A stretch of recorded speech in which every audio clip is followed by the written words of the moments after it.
ஔபாசனாக்னிங்கிறது ஆம்பளையோட சேர்ந்து பண்ணக்கூடிய இந்த நம்முடைய கர்மாக்களில் பண்ணுறோமே அந்த தர்மங்கள் தினப்படி ஔபாசனம் 2 வேளை பண்ணணும். அது இந்த ஆம்பளையா அக்னியை மூட்டி அக்னியை கொண்டு வந்து சேர்க்கணும். அதில் அது ஔபாசனாக்னின்னு பேர்.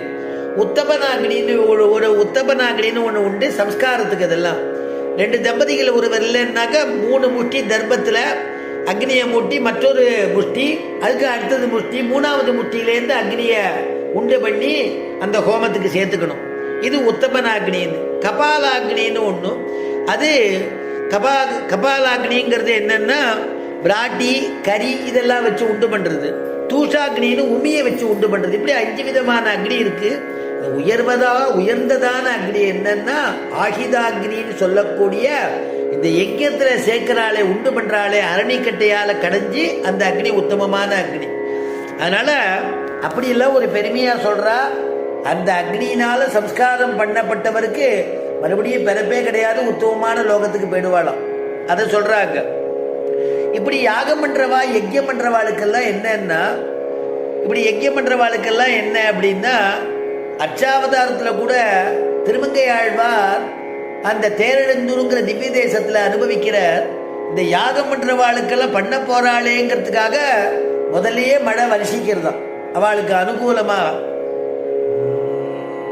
தந்தை காலில் பெருவிலங்கு தாழவிழ நள்ளிருட்கண் வந்த எந்தை பெருமானார். நள்ளிருட்கண் வந்த எந்தை பெருமானார் மறிவி நின்ற ஊர் போலும். தந்தை காலில் பெருவிலங்கு தாழவிழ நள்ளிருட்கண் வந்த எந்தை பெருமானார் மறிவி நின்ற ஊர் போலும். முந்திவானம் மழை பொழியும் மூவா உருவின் மறையாளர்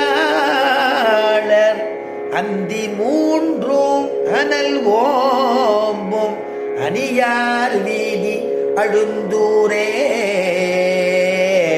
முந்திவானம் மழை பொழியும் மூவா உருவின் மறையாளர் அந்தி